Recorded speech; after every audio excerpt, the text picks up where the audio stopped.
Hi friends, welcome to the Scapegoat Club. My name's Jess. If you can hear a purring, there's a cat on my lap. Jack's just out of shot. And in this video, we're going to talk about how to survive holidays with difficult families. Stay tuned because there is a strategy and I do think this will help. So let's talk about it.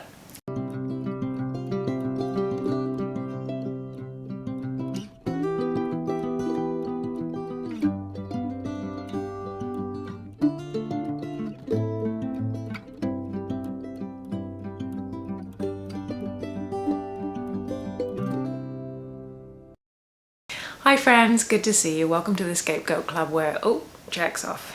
See you, buddy.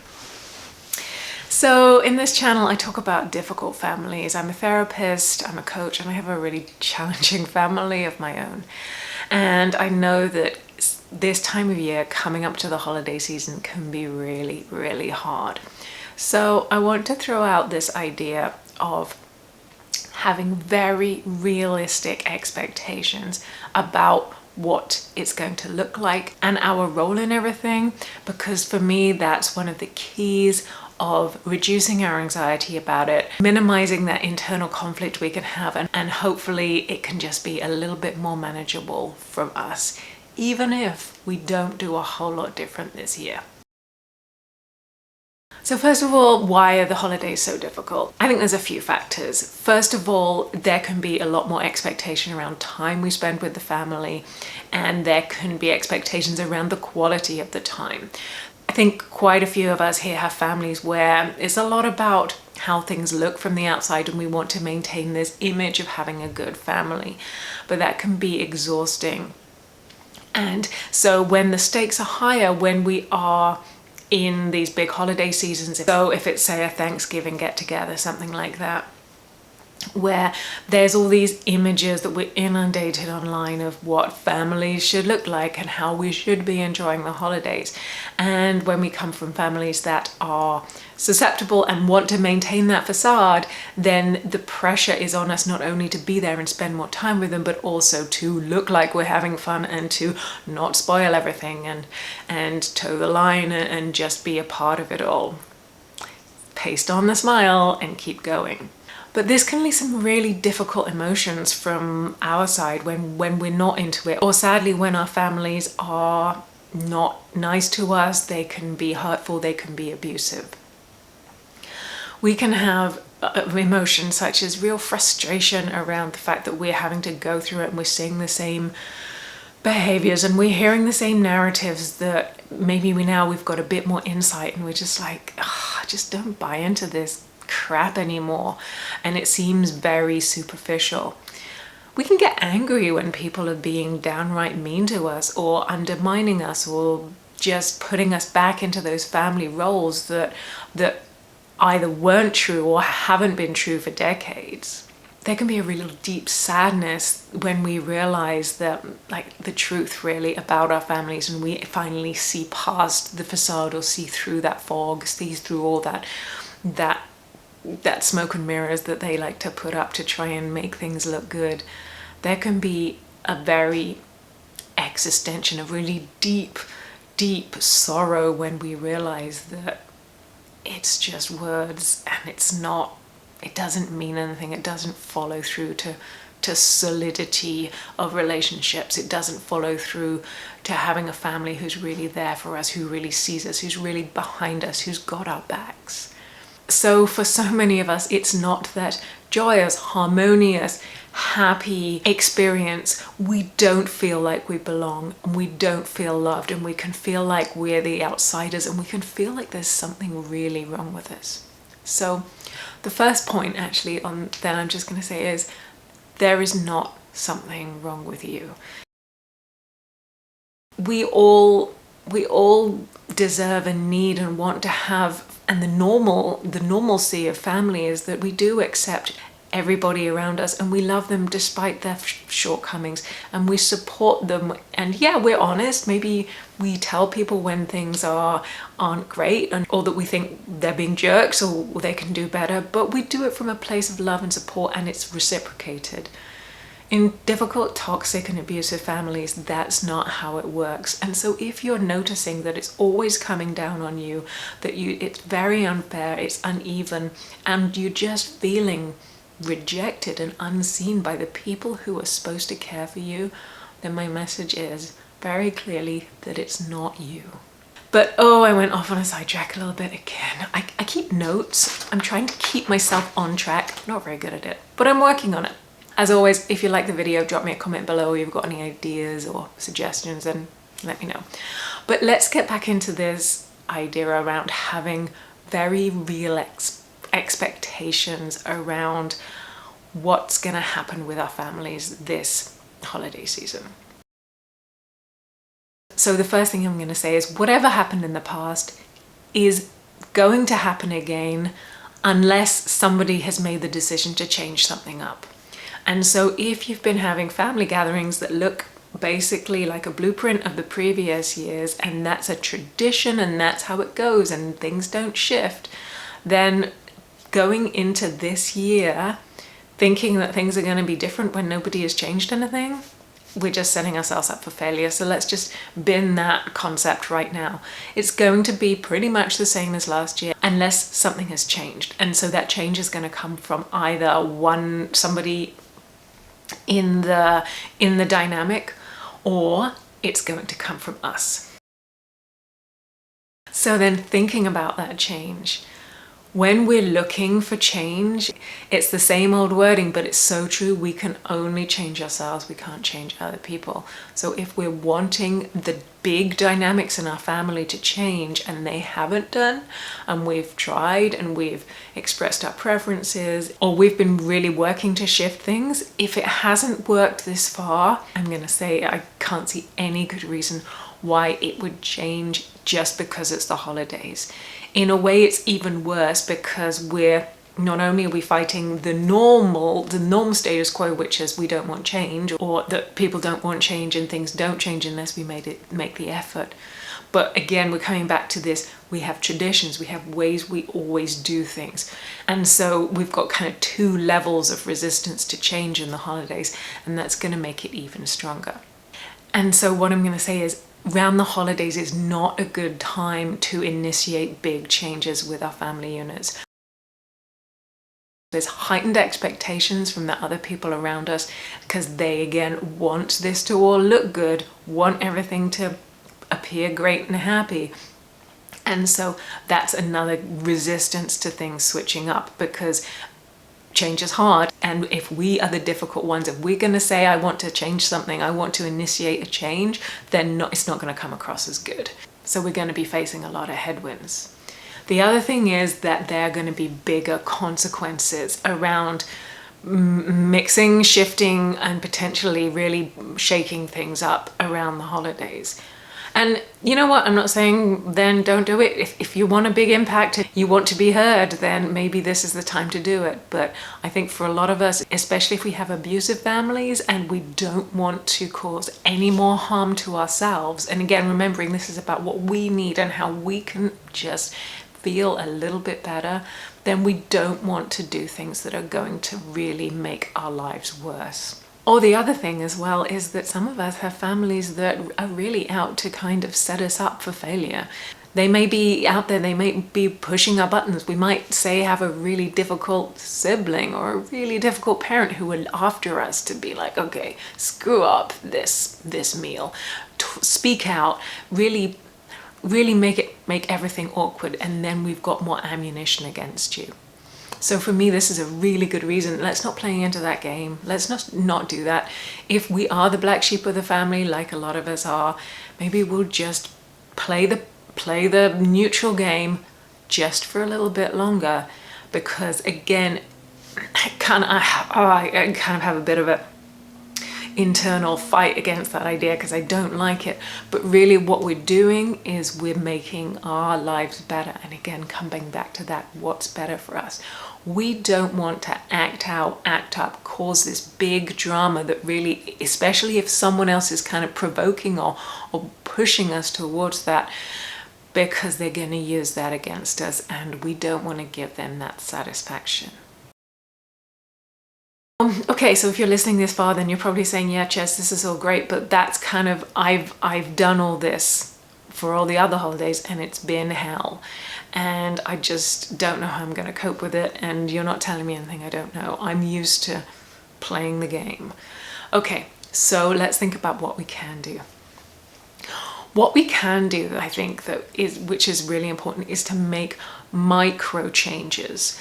And I think that's my way of getting through these things, is making micro changes that no one else is hopefully even going to notice, but that we notice on our side, and that tells us, yeah, I'm doing this, but it's slightly different this year. I'm doing it and it's for my game plan and not for theirs and not for anybody else.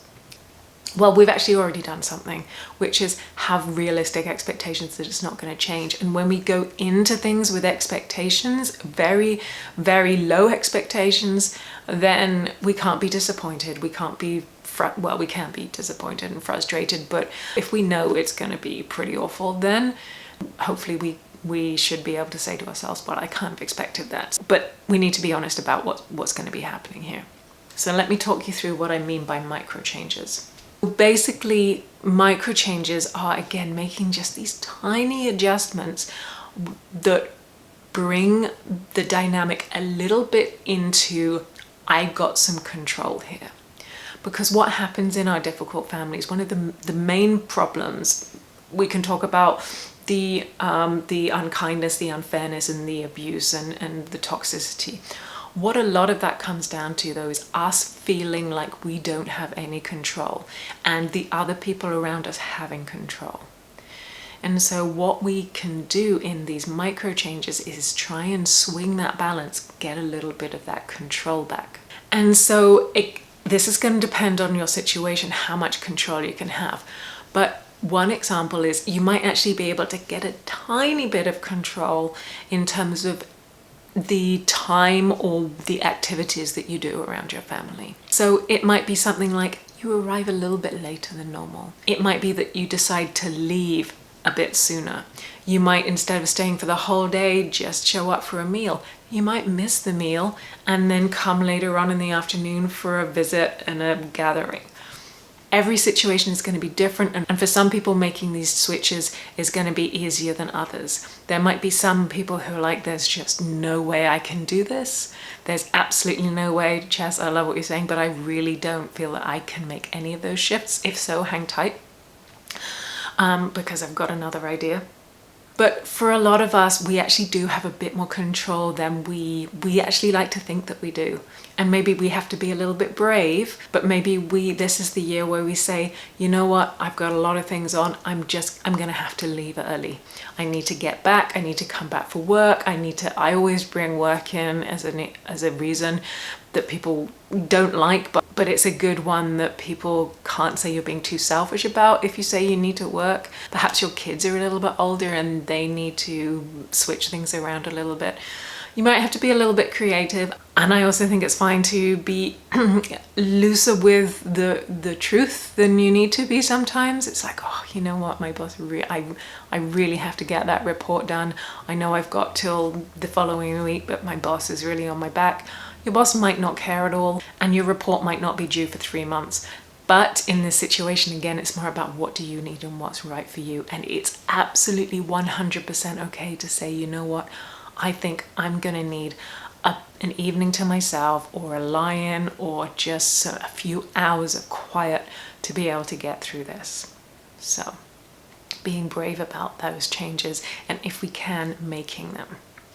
And again, they're micro, they're below the radar, so they're not this big, I decided that I don't want to spend the holidays with you. We're not saying that to our families. We're not having a big sit down epic conversation about it. We're just saying, oh yeah, you know what, this is a thing. And then if we don't make it into a big thing, then it's up to them to do so. But if we make it normal and as unobjectionable as possible, then if we're talking narcissistic people, then they're going to need to break cover and be a bit more unreasonable by calling us out. And that's If they're going to do that, that's fine. But again, that's on them, and they risk looking bad. So hopefully we can avoid any difficulty by keeping ourselves as neutral as possible.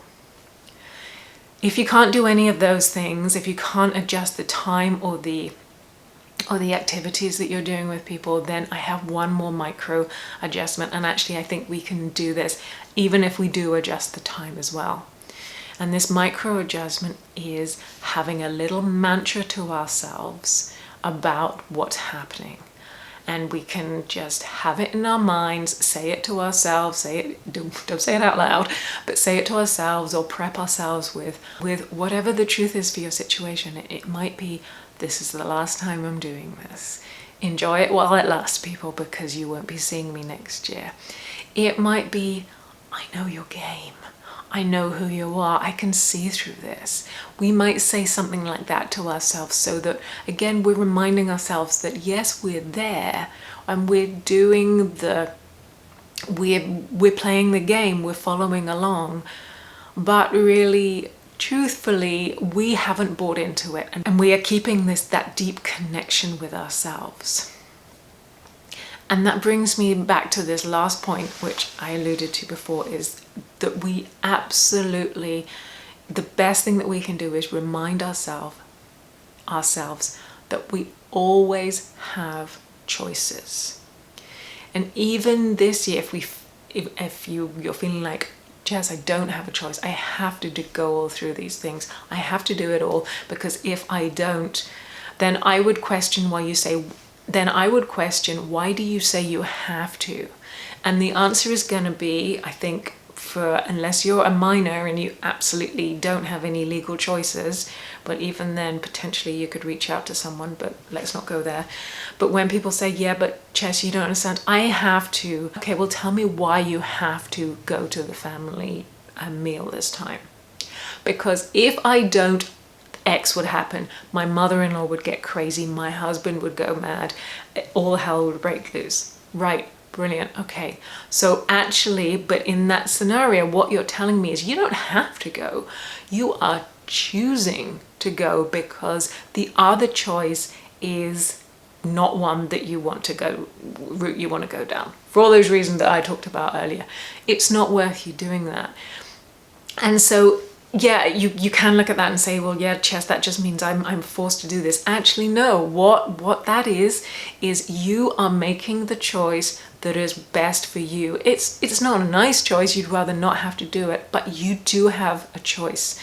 And I think what that last kind of micro change we can make up here is, I am choosing to do this time for these reasons, for the reasons that this is the best choice that I have right now.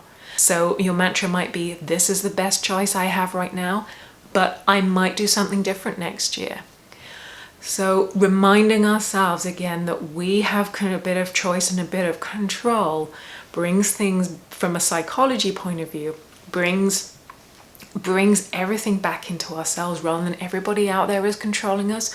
We have some autonomy here, and when we have autonomy, we have a bit of our own power, we have some of our own control, and miraculously, it's not miraculous, but we get less stressed out. It's less anxious for us when we have control over the situations that we're in. So friends, I thought this was going to be a shorter video, and it's not. I've just prattled on for ages and ages, but I really hope you found it useful. Thank you so much for being here. Thank you for all the support. If you like the video, hit the like button, thumbs up, subscribe. You can check out my blog and you can check out my website if you're interested in more support, and I will talk to you very soon.